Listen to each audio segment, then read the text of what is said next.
Bonjour à tous.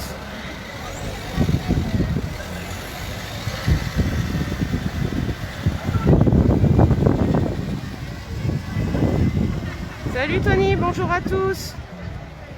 C'est Lorelai. On est à Rochefort, en Charente-Maritime, devant le centre hospitalier de Rochefort. Donc par rapport à, évidemment au Ségur de la santé, aux 183 € de primes qui n'ont pas été donnés à certains agents du privé par rapport au public, mais on aura l'occasion d'entendre les syndicats et des prises de parole. Donc ce matin nous sommes à Rochefort et tout à l'heure à 1h30 nous serons à La Rochelle pour ma part. Donc on se verra un petit peu pendant quelques heures là aujourd'hui. Alors du coup n'hésitez pas aussi à aller sur le média, voir un peu ce qu'on fait sur nous autres et vous faire une idée du travail. Voilà, j'essaie de monter sur le truc. Donc voilà, je vais vous mettre les images un petit peu et puis on reparlera de tout ça tout à l'heure. En tout cas, merci à vous d'être là. Salut Laurence. Salut Lily. Bonjour à tous, merci d'être là. J'ai pas vu tout le monde passer, mais bonjour à tous. Allez, je vous mets les images, à tout à l'heure. Ça marche Lolo. Donc un peu plus de monde que la dernière fois, ou à peu près pareil. Donc voilà, syndicat Sud CGT. Donc il y a l'hôpital de La Rochelle, là voilà, qui a mis une petite tente là. Donc ouais, CGT. J'essaye de lire un petit peu. L'hôpital de Rochefort est là-bas. L'UNAPI, alors j'irai demander ce que c'est exactement. Et puis là-bas nous avons Sud. Je vois pas de force ouvrière pour le moment. Voilà, c'est surtout CGT et Sud hospitalier. Donc n'hésitez pas à partager parce qu'il faut faire voir les petits rassemblements aussi, c'est très important. Et bon, il faut savoir qu'à La Rochelle, là, il y a eu, alors, de ce qui a été dit de la part de l'hôpital vers d'autres médias, je vais prendre contact avec eux également. Il y aurait 11 cas de Covid, là, apparemment réanimation. Et parmi les soignants et les patients. Donc je peux pas vous en dire plus parce que moi j'ai pas eu le service de presse de l'hôpital. Voilà, je voulais savoir, le son est bon, tout va bien?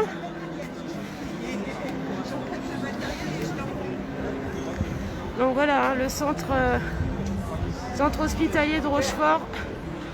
Vous savez aussi qu'il va y avoir une fusion entre Rochefort et La Rochelle.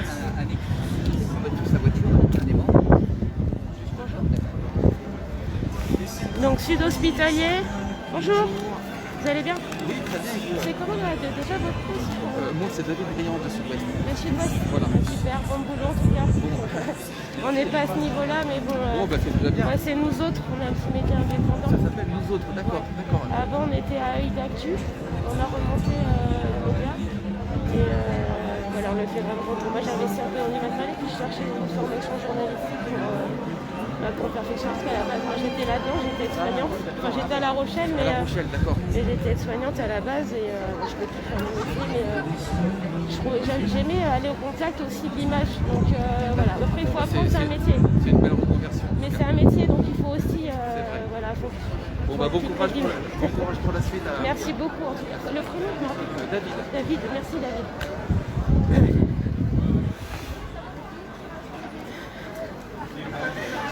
Donc, hop, excusez-moi, parce que là, le stop, du coup, voilà. Salut Fabrice. Voilà nos amours de Sud. Ça va Sandrine? On est un petit peu de monde, on ne nous attendait pas. Ben voilà. Ben non, il faut rappeler tout seul. Hein. Ouais, c'est ce que je veux, il n'y a même pas Force ouvrière ou c'était que CGT à la base. Ah ben CGT a été appelé, en sachant que c'est quand même une manifestation nationale pour le sanitaire social médico-social. Et la CGT quand même aide les autres par rapport à la signature du Ségur. Oui. Du coup, ça peut être pas mal d'en parler parce que du coup j'ai échangé avec eux et en fait ils m'ont expliqué que en fait ils avaient accepté certaines choses parce qu'ils savaient qu'ils ne pourraient pas accepter tout le... Enfin, ils ne pourraient pas contrer tout le Ségur et qu'ils avaient quand même accepté ce qu'on leur avait donné et qu'après ils auraient vu par la suite. Sauf que le Ségur est signé, donc par la suite c'est terminé quoi. Ouais. C'était nous, on a claqué la porte. Il pourrait pas y avoir, enfin comment te dire, tu vois par exemple obtenir ça, mais quand même essayer d'obtenir après, c'était pas une bonne méthode. Regarde quand ça s'est mis en place, tout le monde, tous les syndicats présents à la signature savaient par exemple que les collègues du médico-social n'auraient pas les 183 €. D'accord. Comment tu peux signer un Ségur quand tu sais ça? Ouais, il n'y avait pas possibilité de négocier après. On a claqué la porte. D'abord, c'était pas 183, c'était 300 ou 400 €. Je sais pas si je te filme pas du coup. Oui, je comprends bien. Non, mais c'est du coup, comme j'avais échangé, c'est bien aussi c'est surtout pour les gens, pour qu'ils comprennent un petit peu ce qui se passe. Parce que, entre ce qu'on peut leur dire, oui, on a réussi à acquérir ça, et on veut négocier par la suite. Et en fait, non, tout n'est pas à prendre. En fait, il fallait tout rejeter. 3 €, c'est la poudre aux yeux. Ouais, il fallait. On est en train de revoir tous nos métiers, nos carrières. Là, on nous avait dit que ça serait inclus dans le salaire de base. Pour l'instant, c'est une prime. Ouais. C'est pas une prime qu'il fallait de toute façon. Non, c'est inscrit dans le salaire de base. Et c'est pas 183 €. Et c'est pour tout le monde. Oui, c'était ça. Parce qu'en plus, oui, ils n'ont pas donné aux médico-sociaux. Les médico-sociaux, ça va, les 183 €. Là, il y a des collègues qui sont là, ils sont en colère, quoi. Et alors pourquoi ils ont fait ça? Pourquoi ça a été l'État, sans parler même des syndicats, mais pourquoi ils ont ciblé qu'une partie des agents de cette prime? Il n'y a pas eu de... on a claqué la porte. On a claqué. Quand on a vu ce qui se passait, on a claqué la porte. Il fallait que tout le monde claque. Il aurait fallu que tout le monde soit soudé contre le Ségur. De toute façon, il y a aussi, on va revenir encore, on redit la même chose à chaque fois, mais parce qu'on n'obtient rien au niveau de la santé, on est en train encore de fermer des lits alors qu'il faudra en rouvrir, il faudrait plus d'effectifs alors que vous n'en avez pas. Il y a des gens dans les concours qui ne viennent plus au concours d'infirmiers ou d'aides-soignants. T'as plein d'hospitaliers qui partent de l'hôpital. Ça c'est malheureux. Fatigués, maltraités. Là en plus, il y a la Covid. Alors parce qu'il y en a qui disent, est-ce que c'est vrai, pas vrai à l'hôpital? Est-ce que toi tu peux m'en dire un peu?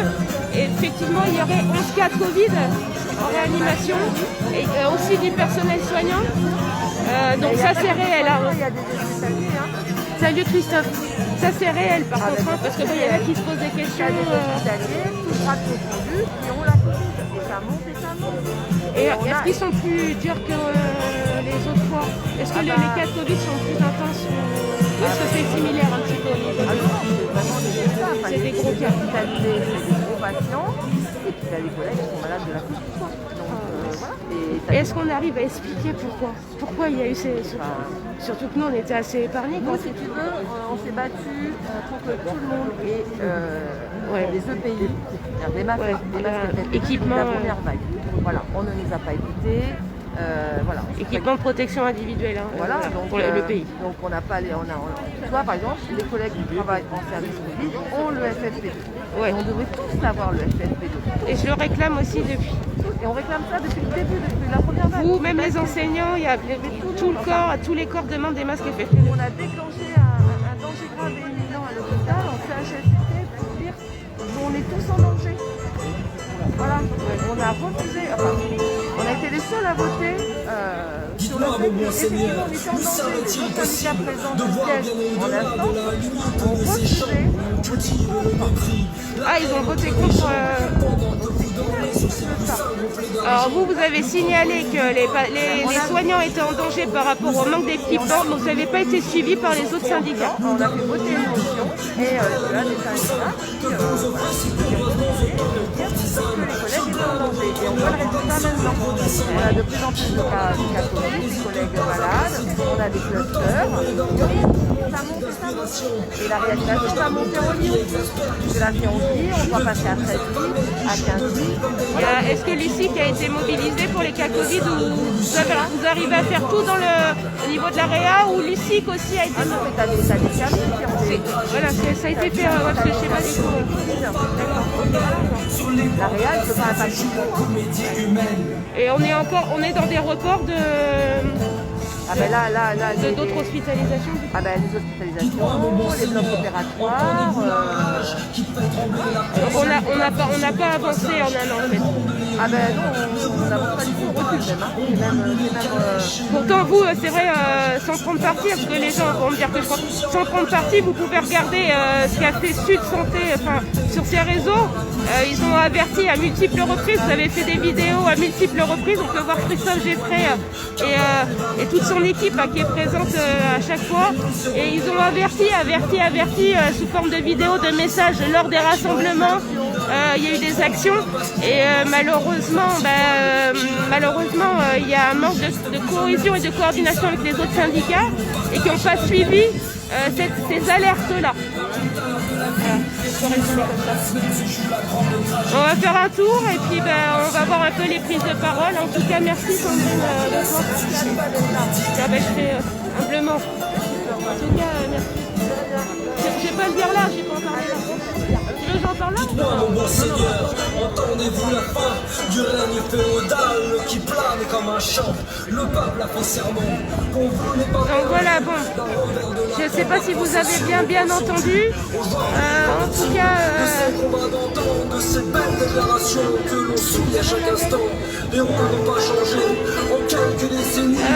donc je sais pas si vous avez bien entendu. En tout cas, bon voilà, le syndicat Sud, vous pouvez aller voir leur site, expliquer qu'eux ils avaient voulu rejeter le Ségur en entier et qu'il fallait pas accepter les 183 € juste pour une partie des agents.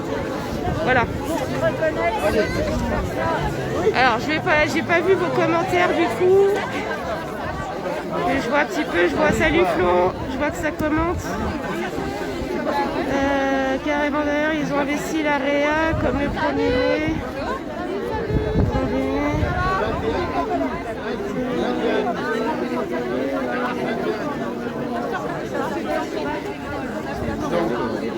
Ah d'accord, bravo, quand tu me reconnais.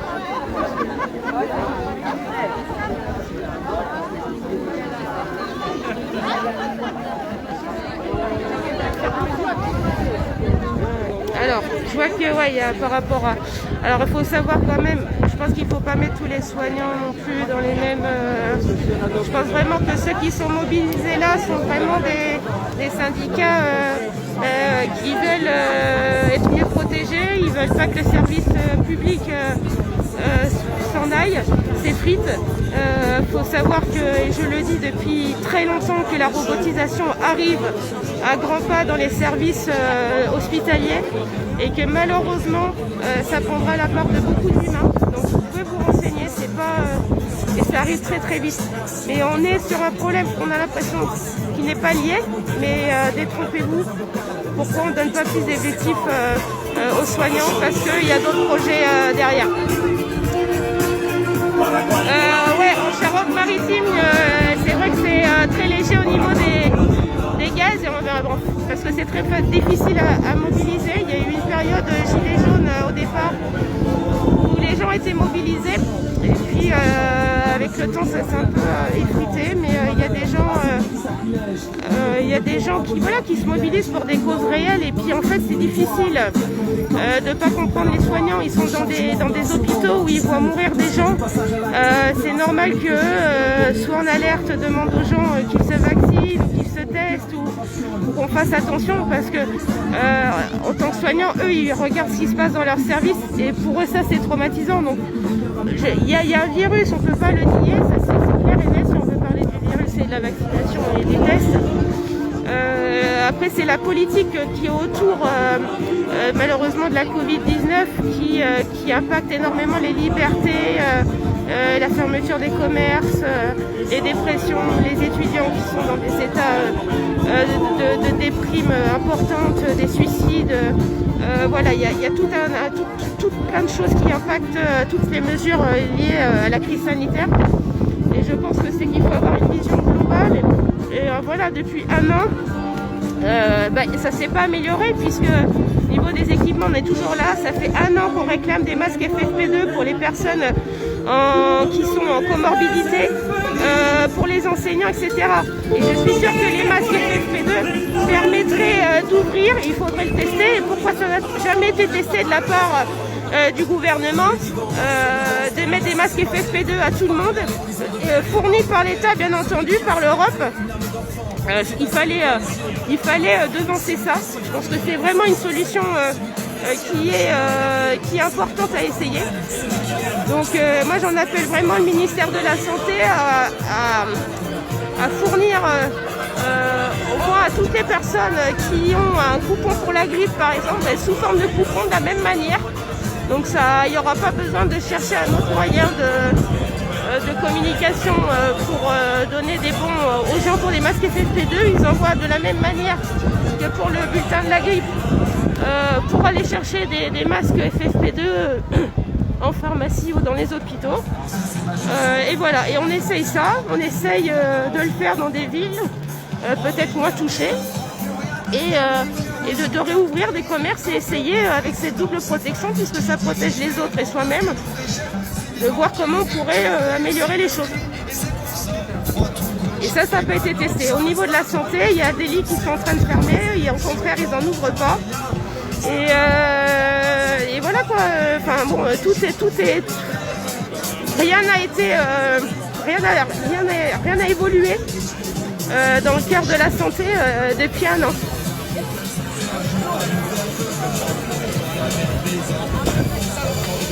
Bon, après, merci à les amis d'être là. Après, bon, évidemment, le masque, après, on peut parler sur le masque, mais si, mettons, on raisonne sur le fait qu'on peut réouvrir les commerces dans un premier temps, etc., on aurait dû déjà passer par là.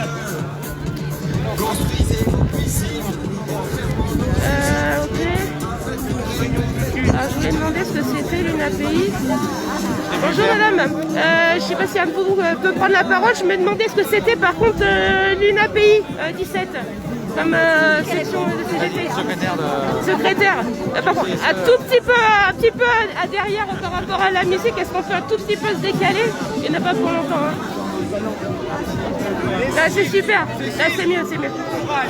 Non mais vous inquiétez pas, il n'y a rien de... Il n'y a rien de... vous inquiétez pas. Donc, comment c'est votre prénom? Je sais pas faire. Non mais j'ai juste vous demander votre prénom, comment ça s'appelle en fait, ce que c'est l'UNAPI, c'est juste ça en fait. Alors du coup c'est quoi l'UNAPI 17? L'UNAPI. Évidemment. Je peux pas faire ça. Je vais vous chercher.